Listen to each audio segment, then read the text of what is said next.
बिस्मिल्लाहिर्रहमानिर्रहीम। Dear students, अस्सलाम वालेकुम। हमारा आज का टॉपिक है न्यूटन्स लॉज ऑफ मोशन। तो पहले पढ़ते हैं Newton's first law of motion. तो Newton's first law of motion क्या है?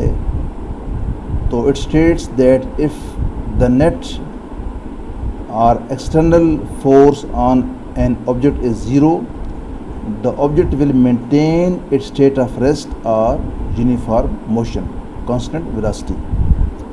इसका ये मतलब है कि अगर कोई बॉडी है और उस पर बाहर से कोई फोर्स एक्ट नहीं कर रही है, तो वो बॉडी अगर एट रेस्ट है तो एट रेस्ट ही रहेगी, और अगर वो बॉडी मोशन में है तो अपनी वो जो मोशन है उसकी जो यूनिफॉर्म मोशन है उसको वो मेंटेन रखेगी। यूनिफॉर्म मोशन का मतलब ये है कि उसकी मोशन, ठीक है, वो इंक्रीज़ या डिक्रीज़ नहीं होगी, उसकी वेलोसिटी जो है वो इंक्रीज़ या डिक्रीज़ नहीं है होगी, बल्कि वो उसकी वेलोसिटी क्या होगी? कांस्टेंट वेलोसिटी होगी। ठीक है, तो ये मतलब हुआ फर्स्ट लॉ ऑफ मोशन का कि अगर कोई बॉडी एट रेस्ट है तो एट रेस्ट रहेगी, और अगर वो यूनिफॉर्म मोशन में है तो अपनी यूनिफॉर्म मोशन जो है कंटिन्यू करेगी, बशर्ते कि बाहर से उस पर कोई फोर्स एक्ट ना करे।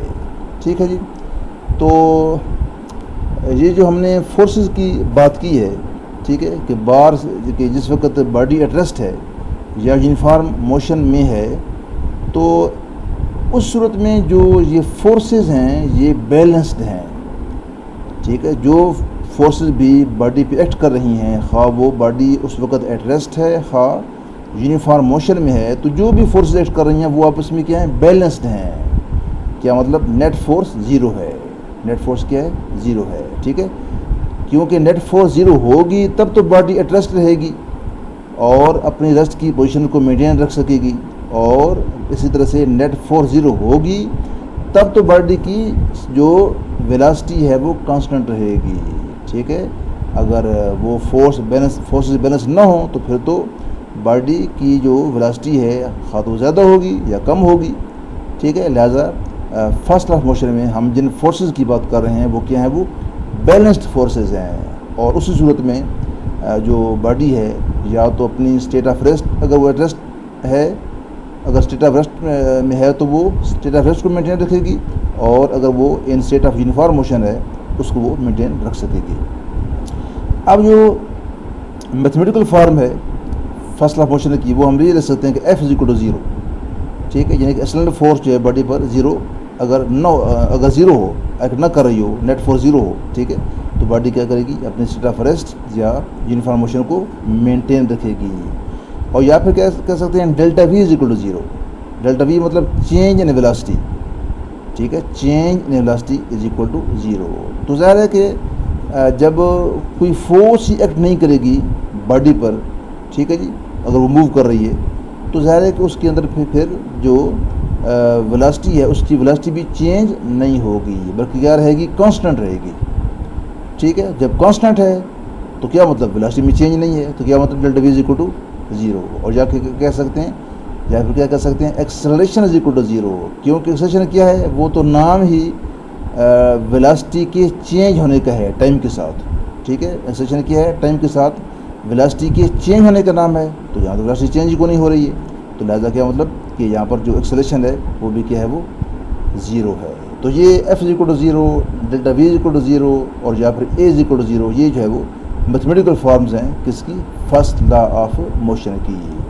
तो इसकी एग्जांपल्स देखते हैं। जैसे एक बुक है और पड़ी है अंदर टेबल, ठीक है, तो ज़ाहिर है कि वो बुक एट रेस्ट है और एट रेस्ट ही रहेगी जब तक बाहर से हम उस पर कोई फोर्स नहीं लगाएंगे। तो अब जब एट रेस्ट है तो उस पर जितनी फोर्सेस हैं वो बैलेंस्ड हैं वो। ठीक है, जो बुक है उसके ऊपर जो फोर्सेस हैं, जितनी भी फोर्सेस हैं वो आपस में क्या है? बैलेंस्ड है। ठीक है, तब तो एट रेस्ट है। और अगर कोई फर्ज करें बॉल है, वो मूव कर रहा है विद यूनिफॉर्म वेलोसिटी, उस पर भी उस वक्त जो फोर्सेस हैं वो क्या हैं? बैलेंस्ड हैं। इसी वजह से तो उसकी वेलोसिटी क्या है? कांस्टेंट है। ठीक है, तो ये जो हैं कुछ एग्जांपल्स हैं of the first law of motion. Next देखते हैं व्हाट इज़ इनर्शिया। तो देखिए इनर्शिया जो है ये किसी भी ऑब्जेक्ट की जो है वो एक प्रॉपर्टी का नाम है, और इस प्रॉपर्टी के तहत वो जो ऑब्जेक्ट है वो उसकी जो स्टेट है उसमें चेंज को रेजिस्ट करती है। और स्टेट ऑब्जेक्ट की क्या होगी, या तो एट रेस्ट होगी या यूनिफॉर्म मोशन में होगी। तो अगर कोई बॉडी जो है वो एट रेस्ट है तो वो अपनी स्टेट ऑफ रेस्ट को जो है वो अगर कोई चेंज करेगा, ठीक है, तो उसको क्या करेगी, वो रेजिस्ट करेगी। वो चाहती है कि वो स्टेट ऑफ रेस्ट को मेंटेन रखे, और अगर कोई उसको चेंज करने की कोशिश करेगा तो वो उस चेंज को क्या करेगी, उसको रेजिस्ट करेगी। इसी तरह अगर कोई बॉडी जो है वो यूनिफॉर्म मोशन में है तो वो ये चाहती है कि वो उसकी मोशन जो है यूनिफॉर्म वो कंटिन्यू रखे उसको वो, और अगर कोई उसको चेंज करने की कोशिश करेगा उसको वो क्या करेगी, वो रेजिस्ट करेगी। तो ये एनर्जी है, ठीक है। एनर्जी क्या है, किसी ऑब्जेक्ट की ये प्रॉपर्टी है कि वो अपनी जो स्टेट है उसमें चेंज को रेजिस्ट करती है। State means either state of rest और स्टेट ऑफ यूनिफॉर्म मोशन, ठीक है। तो अब जो इनर्शिया है, ठीक है, तो इसका तल्लुक मास के साथ क्या है। तो जो इनर्शिया है वो इनवर्सली रिलेटेड है मास के साथ, ठीक है। कोई बॉडी जो है अगर उसका मास ज़्यादा है तो वो अपनी स्टेट में चेंज को ज़्यादा रेजिस्ट करेगी। अगर एट रेस्ट है, ठीक है, तो और उसको हम अगर मूव करना चाहते हैं तो अपने ज़्यादा मास की वजह से वो स्टेट ऑफ रेस्ट जो है उसको मेंटेन रखेगी और उसमें चेंज को ज़्यादा रेजिस्ट करेगी। और अगर कोई बॉडी जो है उसका मास कम है और हम उसको मूव करवाना चाहते हैं तो ज़ाहिर है अब उसका मास कम है तो वो कम रेजिस्ट करेगी, ठीक है, किसको, चेंज को, ठीक है। तो लिहाजा जो एनर्जी है वो इनवर्सली रिलेटेड है with the mass of the body. Okay, तो अब हम कुछ एग्जांपल पढ़ते हैं इनर्शिया की। देखें, फर्ज करें कि एक कार है और वो एक्सेलरेट कर रही है। तो जब वो एक्सेलरेट कर रही है मतलब उसकी वेलोसिटी बढ़ रही है तो हमें ये फील होता है, ठीक है, हमें क्या फील करते हैं कि हम जो है जो सीट है उसके साथ हमें पुश फील होती है, ठीक है ना। हम यानी कि सीट के साथ अपने आप को पुश करते हुए फील करते हैं। क्या वजह है, इसलिए कि जो एक्सेलरेशन का मतलब है कि वेलोसिटी बढ़ रही है लेकिन बॉडी जो है वेलोसिटी के बढ़ने को रेजिस्ट करती है, वो नहीं चाहती कि वेलोसिटी बढ़ जाए। लिहाजा हमें क्या फील होता है, हम सीट के साथ बैकवर्ड पुश जो है वो फील करते हैं।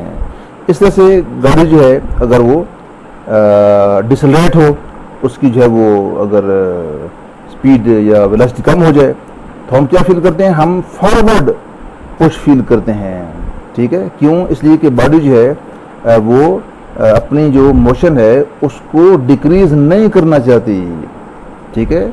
उस वजह से हमें क्या होता है, फॉरवर्ड पुश फील होती है। और इसी तरह से जब गाड़ी टर्न लेती है, ठीक है, तो जब टर्न लेती है तो अब गाड़ी जो है अपनी जो उसकी स्टेट है, स्टेट क्या है, स्टेट लाइन में मोशन है, स्टेट लाइन में मोशन है, तो वो स्टेट को चेंज नहीं करना चाहती। फर्ज करें कि गाड़ी जो है वो टर्न लेती है राइट टर्न लेती है, यूँ राइट टर्न लेती है, तो हमें जो है वो दरवाजे के साथ पुश फील होगी लेफ्टवर्ड। जैसे हमें जो है वो पुश फील होगी लेफ्टवर्ड, ठीक है। और अगर गाड़ी टर्न करती है लेफ्टवर्ड तो हमें दरवाजे के साथ पुश फील होगी राइटवर्ड, ठीक है। इसलिए कि जो गाड़ी है वो टर्न लेने को अपोज करती है, ठीक है। वो स्ट्रेट लाइन मोशन जो उसकी है, उसकी स्टेट है वो क्या है, वो स्ट्रेट लाइन मोशन है, उसको वो कंटिन्यू करना चाहती है, उसको वो अपोज करती है, उसमें चेंज क्या करती है, अपोज करती है। लिहाजा हमें जो है वो क्या फील होता है, पुश जो है हम फील करते हैं with the door of the car.